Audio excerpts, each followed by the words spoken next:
Haben Sie sich schon einmal gefragt, ob es Dinge gibt, die andere Menschen auf Abstand bringen, ohne dass sie es aussprechen? Im Laufe des Lebens entwickeln wir Gewohnheiten. Manche sind weise, vertraut, beruhigend, doch andere entstehen unbemerkt. Sie schleichen sich ein, werden Teil unseres Alltags und wir merken gar nicht, wie sie unsere Beziehungen verändern. Vielleicht denken wir, ich bin ebenso. Aber was, wenn genau dieses »So bin ich« für andere schwer zu ertragen geworden ist? Menschen in unserer Nähe spüren oft mehr, als sie sagen. Doch statt Kritik zu üben, ziehen sie sich zurück. Die Gespräche werden kürzer. Der Blick weicht aus. Der Kontakt verdünnt sich, fast unmerklich. Nicht aus Bosheit, sondern weil etwas nicht mehr stimmt. In diesem Video sprechen wir über 12 Verhaltensweisen, die im Alter häufig auftreten und die andere Menschen leise, aber bestimmt auf Distanz bringen. Nicht, weil wir schlecht sind, sondern weil wir sie nicht mehr hinterfragen, weil sie zur Gewohnheit wurden und dabei das Gegenteil von dem bewirken, was wir uns wünschen: Wärme, Nähe, Respekt. Aber hier ist das Gute: Die meisten dieser Verhaltensweisen lassen sich ändern. Nicht mit Druck, sondern mit Bewusstsein. Mit der ehrlichen Frage: Dient mir das noch oder trennt es mich von den Menschen, die ich liebe? Was Sie in den nächsten Minuten hören, soll kein Urteil sein, sondern eine Einladung zur sanften Selbstbeobachtung, zur inneren Klärung, zur Rückkehr in die Verbindung. Denn wahre Reife zeigt sich nicht in Starrheit, sondern in der Bereitschaft, weiter zu wachsen. Auch mit 70, auch mit 80, auch mit Herz. Es beginnt oft ganz leise. Ein Tag, an dem das Haarewaschen zu viel erscheint. Ein zweiter, an dem dieselbe Hose einfach liegen bleibt. Dann bleiben auch die Nägel ungeschnitten, das Deo vergessen, die Haut wird trocken und fühlt sich fremd an. Und wir sagen uns: Ach, das merkt doch eh keiner. Doch die Wahrheit ist, die Menschen merken es. Sie sprechen es nicht aus Respekt. Aber sie spüren es. Denn Körperpflege ist nicht nur Hygiene. Sie ist ein Zeichen von Selbstachtung. Ein stilles: Ich bin noch da und ich bin mir selbst etwas wert. Wenn dieses Zeichen ausbleibt, verändert sich etwas. Nicht laut, nicht dramatisch, aber spürbar. Die Enkelin umarmt seltener. Der Nachbar bleibt beim Gespräch auf mehr Abstand. Die Besuche werden kürzer. Nicht aus Ablehnung, sondern aus Unbehagen. Und tief im Inneren tut das weh. Doch das Schöne ist, es braucht keine großen Gesten, keine Modeberatung, keine Schönheitsideale. Ein frisches Hemd, saubere Hände, ein wohlriechendes Shampoo. Das genügt. Es geht nicht um Eitelkeit, sondern um Würde. Denn wenn wir uns selbst wertschätzen, spüren das andere sofort. Und behandeln uns auch so, mit Wärme, mit Nähe, mit Respekt. Selbstfürsorge ist kein Luxus. Sie ist ein leises Ja zum Leben. Und sie beginnt jeden Morgen neu, mit einem Handgriff und mit der Entscheidung, sich selbst nicht aufzugeben. Im Alter fällt es uns oft leichter, die Dinge auszusprechen, wie sie sind. Man hat viel erlebt, vieles gesehen. Warum also zurückhalten? Doch gerade diese Offenheit kann, wenn sie ungefiltert bleibt, zur Distanz führen. Ein spitzer Kommentar über das Aussehen, ein Seitenhieb auf die heutige Jugend. Ein gut gemeinter Rat, der wie ein Urteil klingt. Sätze wie: Ich sag ja nur die Wahrheit oder früher war das anders. Und dazu ein Lächeln, doch beim Gegenüber bleibt es still. Denn das, was für uns wie Ehrlichkeit klingt, wirkt auf andere wie Kritik. Nicht selten verletzend, nicht aus Bosheit, sondern aus Gedankenlosigkeit. Viele werden nichts sagen, aber sie werden kürzer angebunden sein. Weniger erzählen, seltener anrufen.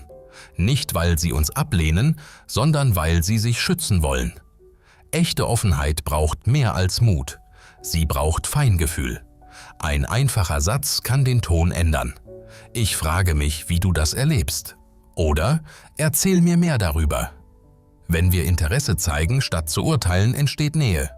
Wenn wir zuhören statt zu belehren, entsteht Vertrauen. Und wenn wir lernen, unsere Worte mit Milde zu wählen, werden wir nicht nur gehört, sondern auch geschätzt. Denn Weisheit zeigt sich nicht darin, immer Recht zu haben, sondern darin, mit Worten Brücken zu bauen, wo andere vielleicht Mauern erwarten. Kleidung begleitet uns durchs Leben. Sie erzählt Geschichten. Sie gibt uns Halt. Sie ist oft einfach nur bequem. Doch mit den Jahren kann etwas geschehen. Was einst selbstverständlich war, wird beiläufig. Was früher Ausdruck war, wird zur Gewohnheit. Ein Hemd, das schon bessere Tage gesehen hat. Hosen, die nicht mehr ortrichtig sitzen. Schuhe, die längst durchgelaufen sind. Und plötzlich wirkt der Blick in den Spiegel fremd, ohne dass wir es bewusst wahrnehmen. Ich brauche doch nichts Neues mehr, denken viele. Oder, das ist doch egal. Doch Kleidung ist nie ganz egal. Sie ist ein stilles Zeichen dafür, wie sehr wir uns selbst noch wahrnehmen. Und andere spüren das. Nicht durch Mode, sondern durch Präsenz. Wenn jemand mit aufrechter Haltung, sauberer Kleidung und einem Hauch von Farbe den Raum betritt, entsteht sofort ein Eindruck. Hier ist jemand, der noch da ist.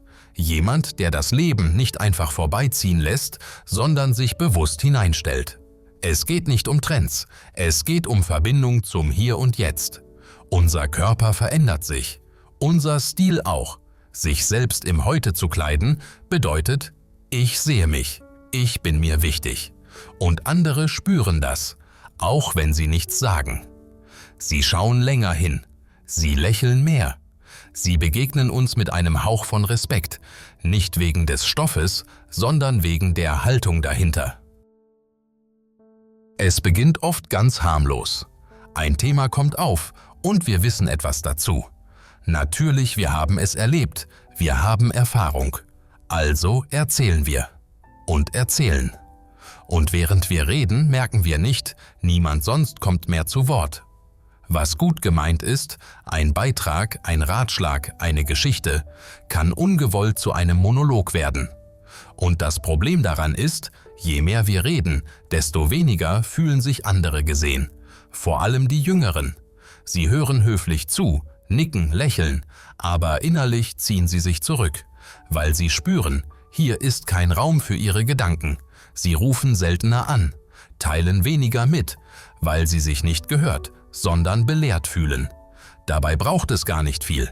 Oft reicht eine kleine Pause. Eine offene Frage. Und wie siehst du das? Ein echtes Zuhören, ohne innerlich schon die Antwort zu formulieren. Denn wer Raum gibt, bekommt Vertrauen. Wer zuhört, wird geachtet. Und wer schweigen kann, wenn andere sprechen, der wird irgendwann gefragt, was denkst du? Das ist kein Machtverlust, im Gegenteil. Es ist das Geschenk der Reife, nicht reden zu müssen, um bedeutend zu sein, sondern durch stille Verbindung zu schaffen. Früher haben wir noch richtig gearbeitet. Die wissen gar nicht mehr, was Respekt bedeutet. Alle nur noch am Handy.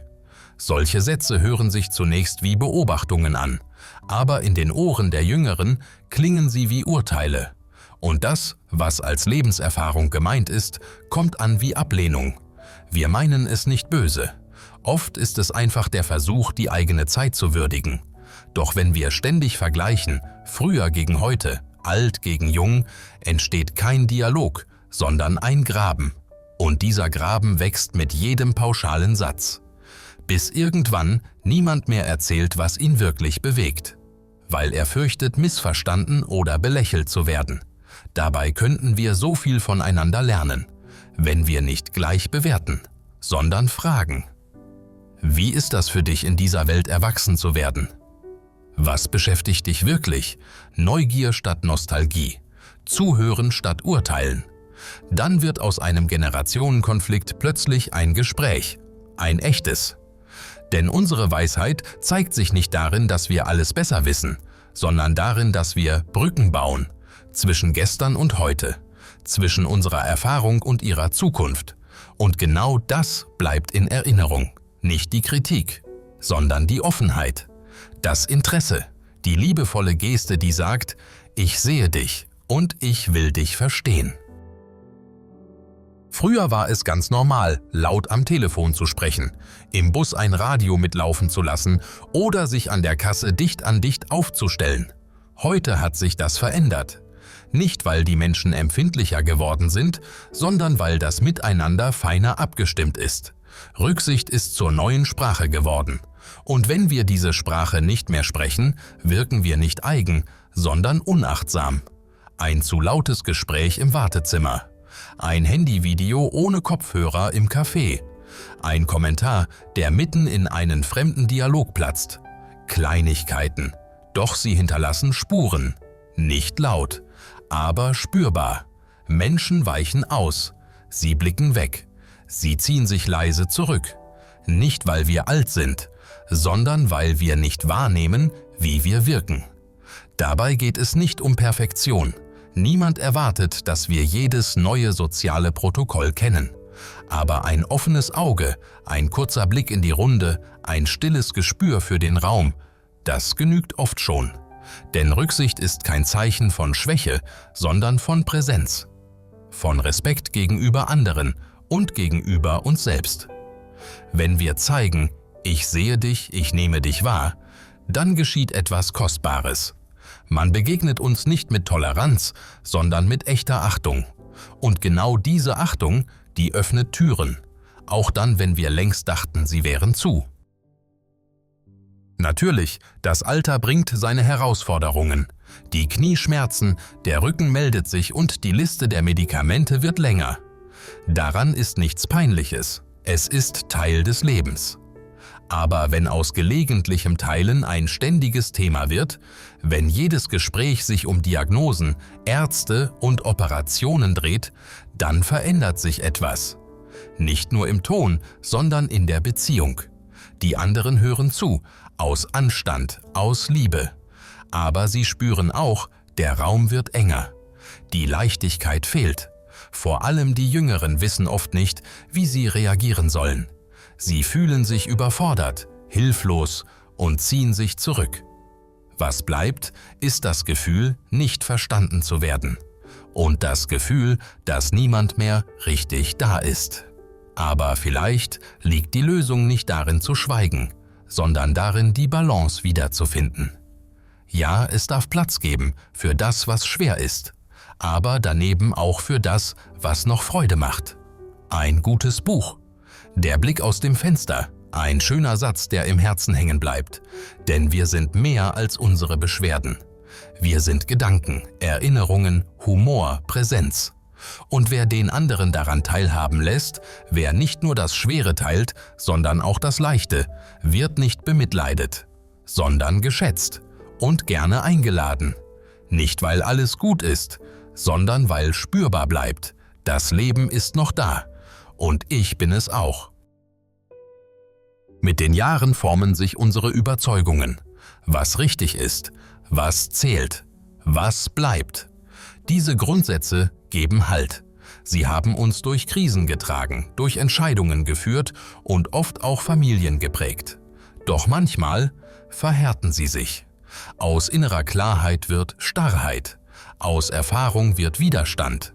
Sätze wie „Das war schon immer so“, „Die sollen sich nicht so anstellen“, „Ich weiß, was richtig ist“. Sie klingen nach Sicherheit, aber bei anderen kommt etwas ganz anderes an. Unbeweglichkeit und Urteil. Vor allem die jüngere Generation spürt das sofort. Und sie zieht sich zurück, nicht aus Trotz, sondern weil sie merkt, hier ist kein Raum für ein anderes Denken. Doch Offenheit heißt nicht, alles über Bord zu werfen. Es heißt hinhören, verstehen wollen, nicht gleich bewerten. Denn oft steckt hinter der eigenen Härte eine tiefe Sehnsucht, nicht vergessen zu werden, nicht überholt zu sein, nicht an Bedeutung zu verlieren. Doch Bedeutung wächst nicht durch Recht haben, sondern durch Bereitschaft, Neues zuzulassen, ohne sich selbst zu verlieren. Ein einfacher Satz kann Wunder wirken. Das habe ich noch nie so gesehen. Erzähl mir mehr. Er öffnet Räume. Er zeigt Größe. Und er macht uns nicht kleiner, sondern menschlicher. Denn wer im Alter noch zuhören kann, wer bereit ist, sich berühren zu lassen, der verliert nichts, sondern gewinnt. Vertrauen, Tiefe, Nähe. Mit den Jahren wird unser Schritt langsamer, unsere Bewegungen vorsichtiger, unser Blick mehr auf das gerichtet, was direkt vor uns liegt. Das ist ganz natürlich. Und doch geschieht dabei etwas, das wir oft nicht bemerken.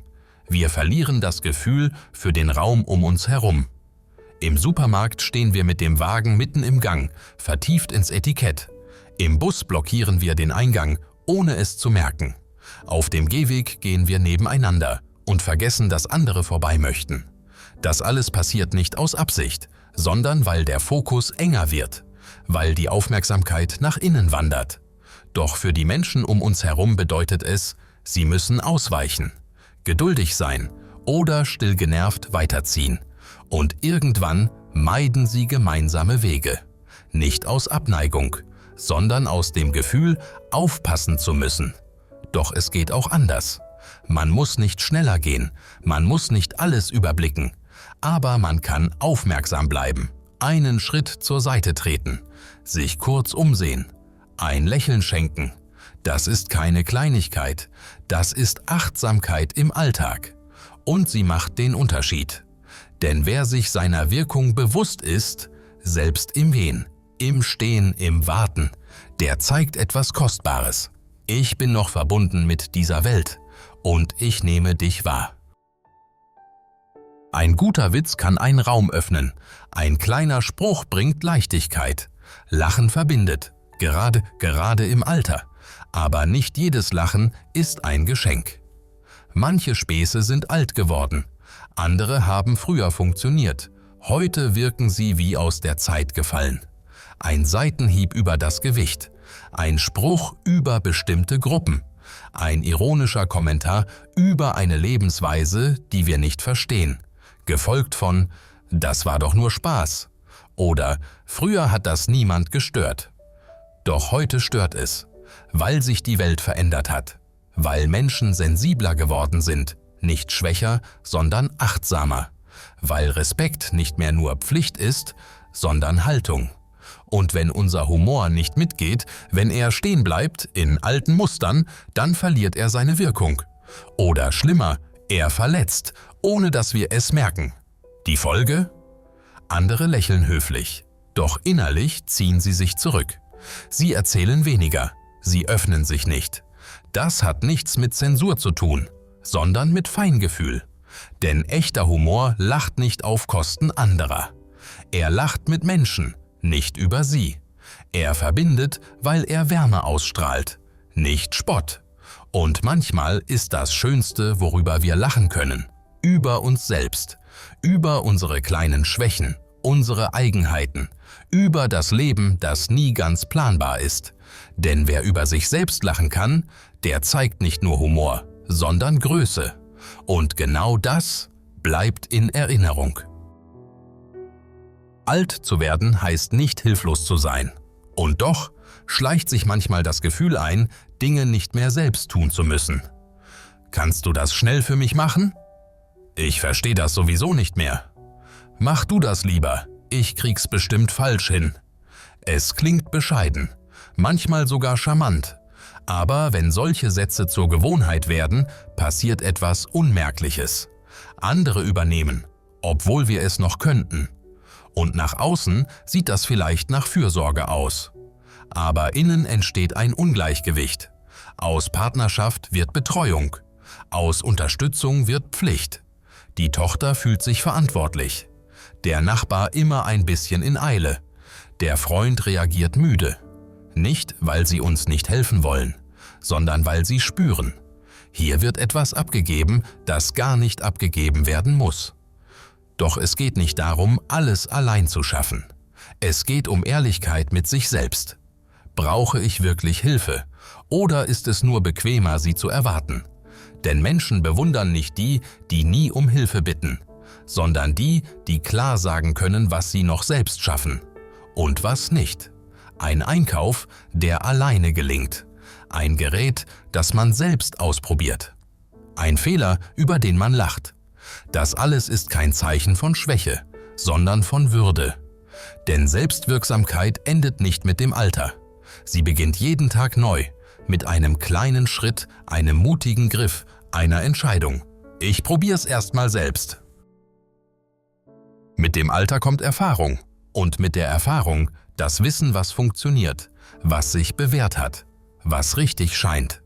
Doch manchmal verwandelt sich dieses Wissen in eine Haltung. Ich weiß es besser. Und diese Haltung schafft Abstand. Ein Gespräch über Erziehung, über Ernährung, über Politik. Kaum ist der andere Satz beendet, kommt unser Einwand. Das stimmt so nicht. Das hast du falsch verstanden. Glaub mir, ich weiß, wie das läuft. Was als Beitrag gemeint war, wird zur Korrektur, zur Belehrung, zur Bremse im Fluss eines Gesprächs. Und der andere zieht sich zurück, nicht weil er uns ablehnt, sondern weil er merkt, hier ist kein Raum für mein Denken. Doch wirklich weise ist nicht, wer immer Recht hat, sondern wer Recht haben könnte und es nicht beweisen muss. Wer zuhören kann, ohne sofort zu widersprechen. Wer fragt, wie kommst du darauf? Anstatt zu sagen, das ist Unsinn. Denn so entsteht nicht Kontrolle, sondern Verbindung, nicht Macht, sondern Vertrauen. Und vielleicht ist das Größte, was wir weitergeben können. Nicht die perfekte Meinung, sondern die Bereitschaft, andere ernst zu nehmen. Denn in Wahrheit geht es am Ende nicht darum, wer Recht hatte, sondern darum, wer sich erinnern will, wie man sich bei uns gefühlt hat. Und wenn das Gefühl war, ich konnte sein, wie ich bin, dann haben wir mehr erreicht, als jedes Argument je leisten könnte. Jetzt, da wir gemeinsam durch diese 12 Verhaltensweisen gegangen sind, halten Sie einen Moment inne. Nicht mit Schuld, nicht mit Scham, sondern mit Klarheit. Vielleicht haben Sie sich in einem Punkt wiedererkannt, vielleicht auch in mehreren. Das bedeutet nicht, dass Sie versagt haben. Es bedeutet nur, Sie sind aufmerksam und bereit. Denn das Alter ist nicht das Ende des Wandels. Es ist die Chance zur Verfeinerung. Zur Rückkehr zu dem, was wirklich zählt. Würde, Nähe, Aufrichtigkeit, Verbindung. Diese leisen, oft übersehenen Gewohnheiten sind keine Schuldfragen. Sie sind Einladungen. Hinweise, dass wir noch immer lernen können, noch immer wachsen, noch immer die Art verändern können, wie andere uns erleben und wie wir uns selbst erleben. Es braucht keine großen Schritte, nur einen offenen Blick, ein neues Zuhören, ein kleines Lächeln, ein Ich probier's anders. Denn am Ende geht es nicht darum, perfekt zu sein, sondern darum, spürbar zu sein, echt, wach und offen für das Leben, das uns noch bleibt. Danke, dass Sie heute dabei waren. Wenn Sie etwas für sich mitgenommen haben, schreiben Sie es gerne in die Kommentare. Ein Satz, ein Gedanke, ein Moment, der Sie bewegt hat.